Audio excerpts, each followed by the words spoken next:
Hello, you're welcome. Alright, so now the topic we're going to be looking at in this tutorial is elasticity. Alright, so let's start by definition. What is elasticity?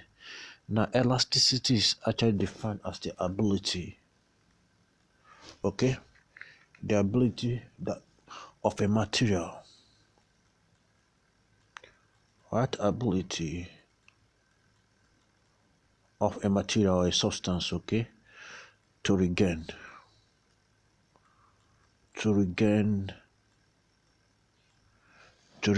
its original shape.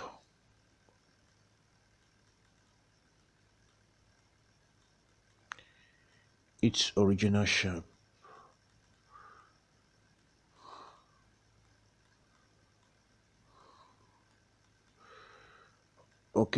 Original shape after being distorted. After being distorted, any material that can actually regain its original shape after that material is being distorted,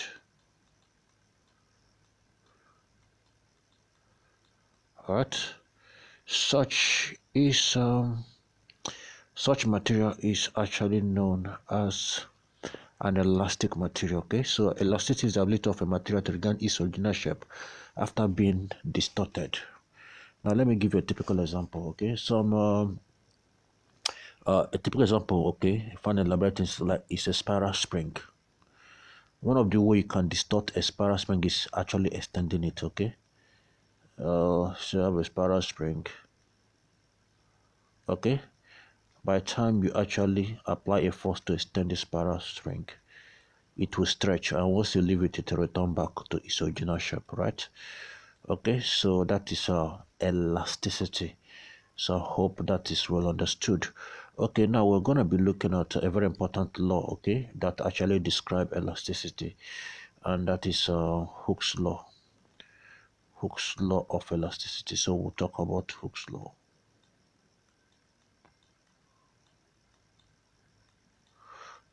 Alright. Now, of course, according to Hooke's law stated that provided the elastic limit is not exceeded, provided that the elastic limit is not exceeded, the force applied to an elastic material, right, or the force applied to a material is directly, please pardon me, the force applied to a material is directly proportional to the extension it is produced.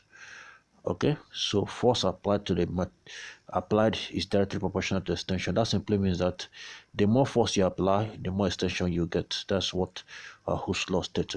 But this is only possible if this material elastic limit have not been exceeded. Now in mathematics,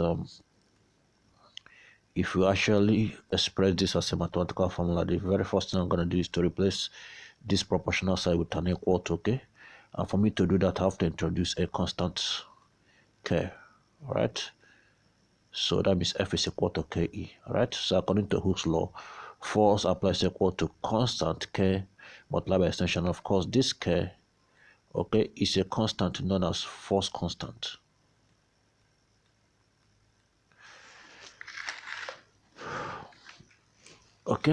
The K is a constant known as force constant.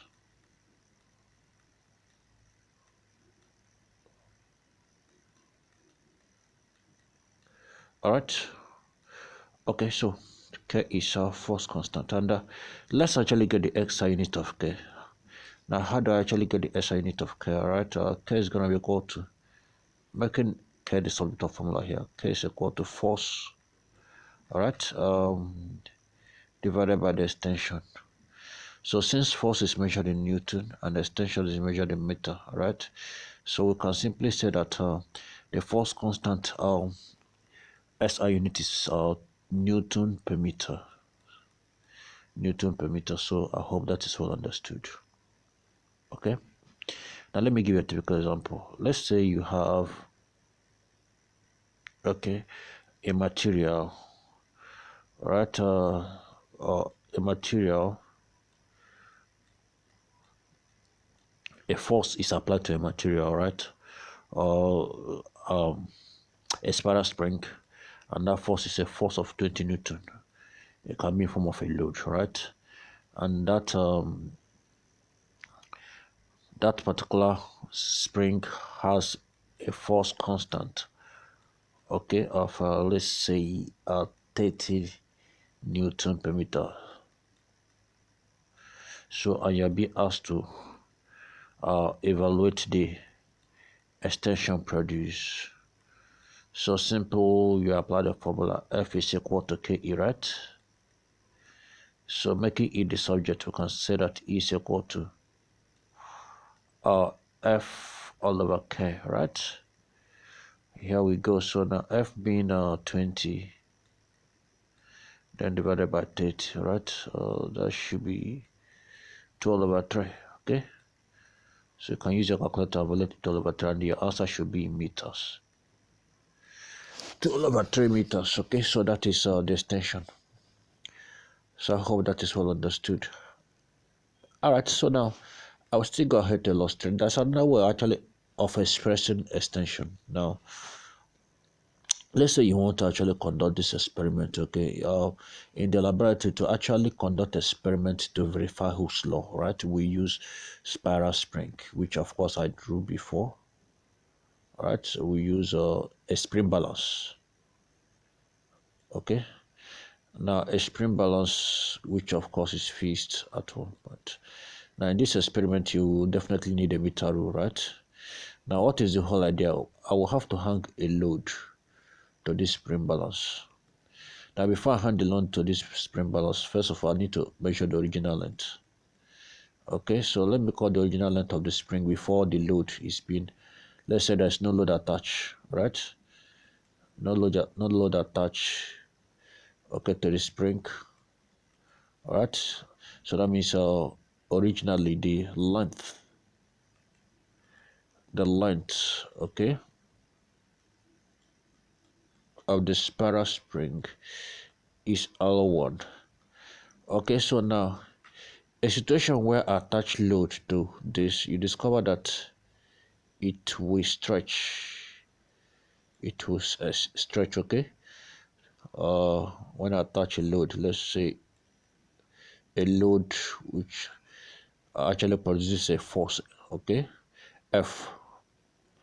So now discover that now the length have actually extended, okay, from L1 now to the final length L2, okay. So now the extension is going to be between the original length and the final length. This is the extension, all right. So between here, original length and final length is extension. So another way of actually expressing extension is going to be what extension is giving us the final length L2 minus the original length L1. Okay. So now applying this to Hooke's law now, so I can also express the formula of Hooke's law to be equal to F is equal to KE, right? And of course we know that E is equal to the final length L2 minus the original length L1, right? So there are some cases where you will use this formula, and in some cases you will definitely need to use this formula, right? So this, let me call it formula number 1. Okay, so please take note of this because we are going to apply them. Okay, so I hope that is well understood. Let's proceed. Okay, I will just illustrate all the necessary phenomenon, then after which we are going to solve examination question. All right, so now let's look at the experiment. Okay,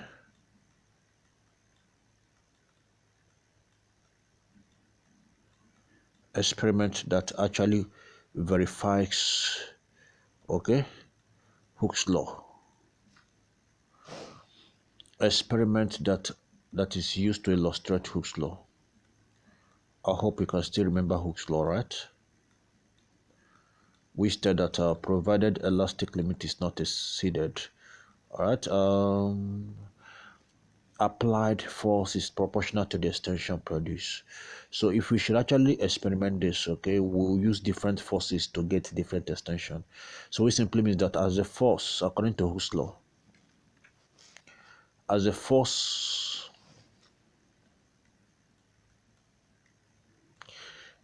increases, extension also increases. So you can experiment this, okay? Of course, if you are being asked to illustrate this experiment, the very first thing you need to actually state is the M. All right, of course, the aim of the experiment is to verify Hooke's law of elasticity, right? Then, of course, here you need to get to write down your apparatus for the experiment. Which apparatus do you use, all right, to conduct the experiment? And of course, you should know very well that for this experiment, very importantly, meter rule should be one of the apparatus.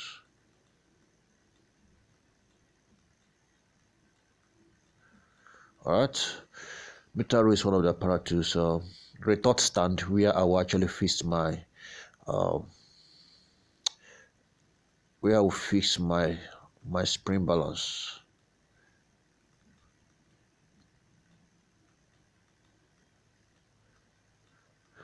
Okay, then I will need different masses. Okay, I need different masses for my weights.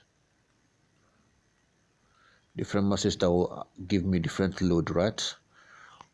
I can say mass of 10 grams, 20 grams, 20 grams, okay?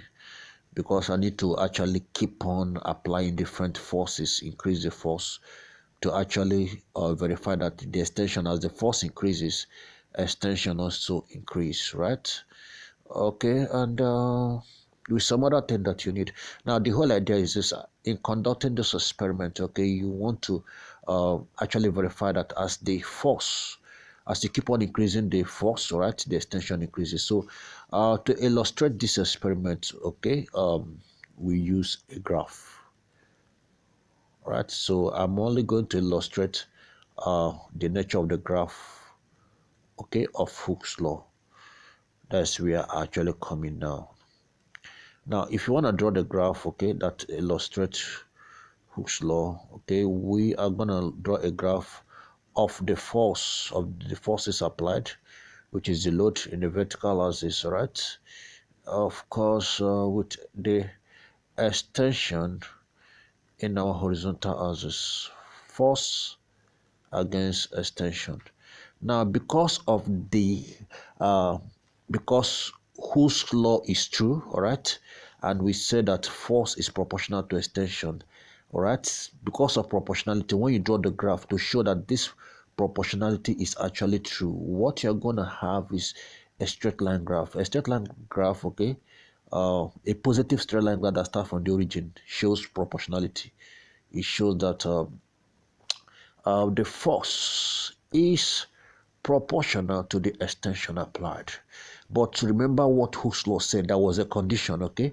Hooke's law said that this is only possible, okay, we obtain this result provided that the elastic limit is not exceeded. So now the question is, how will the graph behave immediately we reach elastic limit, okay? Then you discover that the graph will behave abnormally. You have this.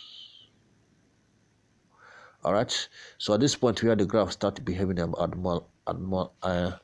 abnormally, okay, so that is the point which we regard as the elastic limit. Let me write that up, okay?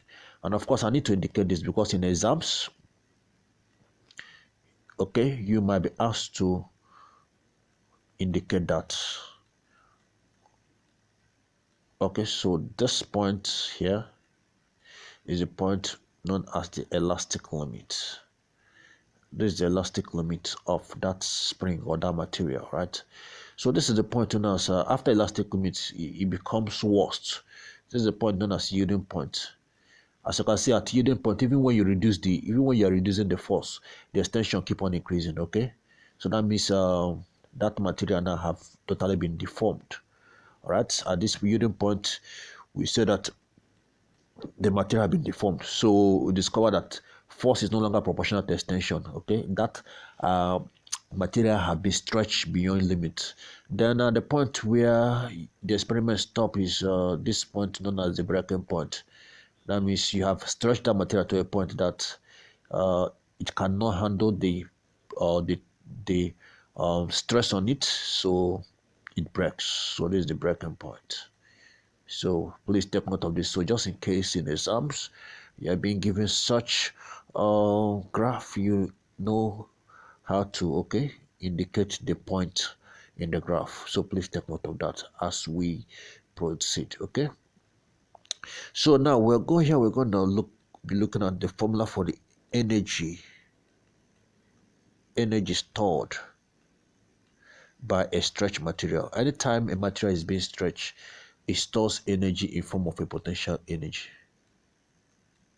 All right. Any material, an elastic, if it is being stretched, any elastic material. Okay. So as you stretch a lot elastic material, it stores energy in form of a potential energy. Okay, how do I explain that, or what is the proof to that? Okay, let's take a typical example: catapult.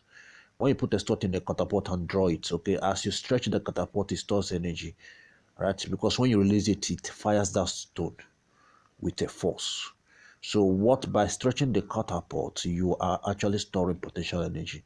And here I'm going to give you the formula for that. Okay, so the formula for the energy stored by a stretch wire,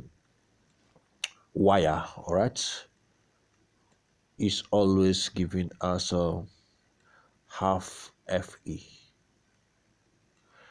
Of course, the F, you know what the F is already. You know what it is. F is the force you applied. Then, of course, E is the tension that was produced.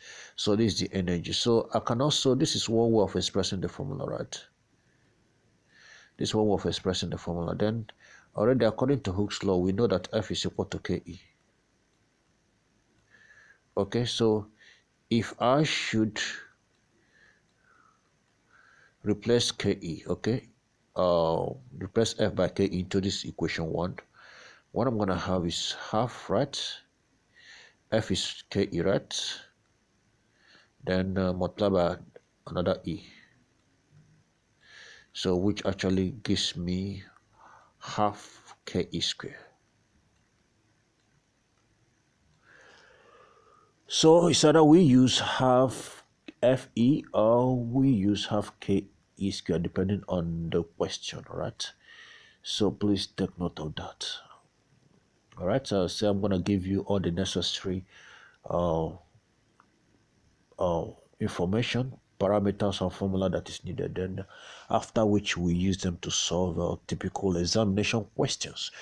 All right, so now we are going to look at another subtopic. So in this case, we're going to talk about tensile stress and tensile strain. Now, the whole idea of actually studying elasticity is to verify or to actually investigate the stress a material can handle, because that is really very necessary, especially when it comes to construction. Okay, before you construct, before you undertake construction of any form, whether building, bridges, or whatever, where you need materials. Okay, the first thing you're gonna ask, which material am I gonna use, or what kind of pressure or stress does that material with that material withstand. Okay, so if that material is being stretched, okay, at which point it's stretching, which is reach elastic limit. So that is why you should, okay, in any form of a construction, this should be investigated. That is call it tensile stress, the tensile stress of a material. Excuse me. Tensile stress, and of course tensile strain.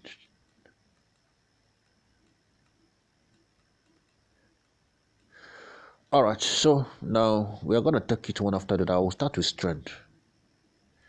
Okay, I'll starts with the strength, the tensile strength, okay, of a material. Now, the strength that what a material can withstand, a tensile strength is defined as, all right, the extension produced, okay, the extension it can produce per unit length of any material of, okay, extension produced per unit length. And of course, we know very well that extension is measured in meters. Length is also measured in meters. Okay, meters cancels meters, all right? So that simply means that tensile strength doesn't have any unit. So please take note. Tensile strength is extension produced per unit length of any material, right? So please take note of that. Then we're going to talk about the stress, tensile stress.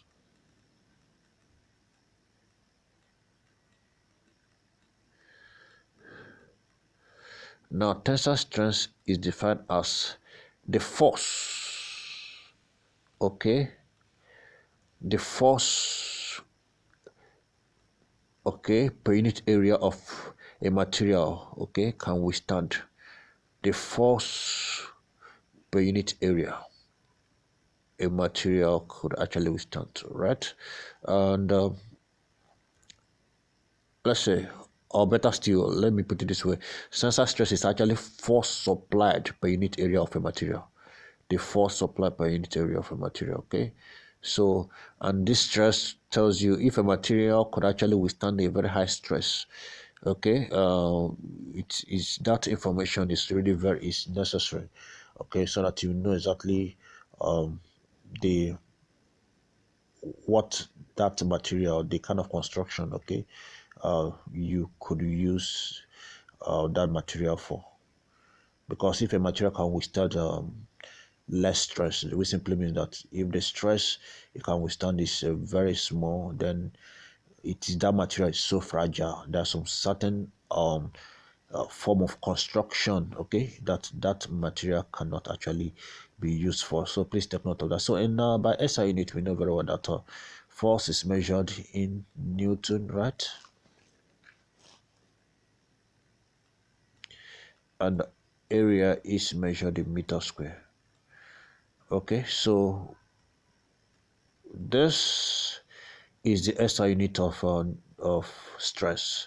So SI unit of stress, tensile stress is Newton per meter square. Now the question is, if you look at this SI unit, this SI unit, okay, this unit is also similar to another unit in physics, okay, for another quantity. So which simply means that tensile strengths have a dimension which is similar to another quantity in physics, and that is pressure.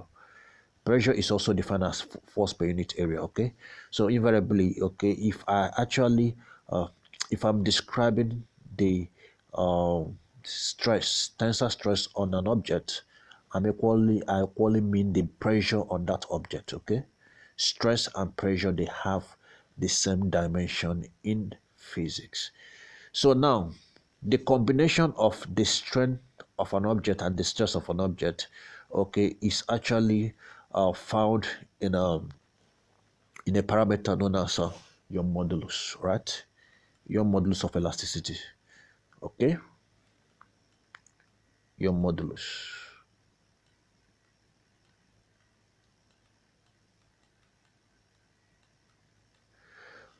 Okay, so your modulus of elasticity. So let me use Y to represent your modulus, okay? So your modulus of elasticity is giving us the tensile stress is the ratio of the tensile stress of a material then divided by the tensile strength.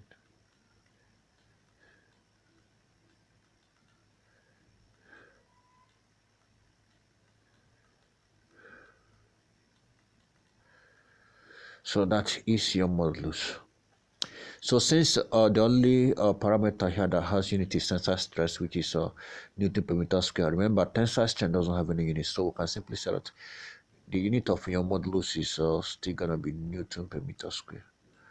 Okay. Now, Coming back to tensile stress, let's say you have been given a question, okay, you want to calculate. To calculate tensile strength is just very simple. You get the extension, all of them, divided by the original length of that material. But for stress, you need to get the load first that's applied all over area. The question is, how do I get the area? Okay, if you are dealing with a wire, let's say wire, okay, the area here represents the cross-sectional area of the wire. And remember, a wire, cross-sectional area of a wire is the same as the area of a circle, because a wire, if I should actually represent a wire, right? A wire is like a tiny cylinder. And of course, you know that for a tiny cylinder, okay, the surface area, the very first surface area here is actually a circle. So which simply means that now, so if you want to evaluate the area, okay, the cross-sectional area, you are going to use pi r squared. This is the area of a circle, okay? Now, we know that for a circle, diameter, all right, or better still, radius, the radius of a circle, okay? Radius of a circle is always half of diameter, diameter divided by 2. So if I should actually put that into this formula, let's say what was given was diameter, right? So now to evaluate the area, right, that's gonna be pi, okay, r square, and r is already diameter, right? That is diameter all over 2 all square. Okay, so that means area now is gonna be equal to pi diameter square d square, all right, and of course 2 square is 4. You have to square the d also, square the 2, all right? So this is how. So just in case you needed to evaluate tensile stress, this is the formula for, in case the diameter of the area was given. So you will use this formula to evaluate the area, okay? Then eventually evaluate the tensile stress. Okay, so I hope that is well understood. So basically, these are the important formula, right? Laws, principle, definition that you need to actually know. So the next step now is to apply all this, okay? So we're going to be solving examination question, and that will be in our next video tutorial, right? All right, see you in the next video. Thank you very much.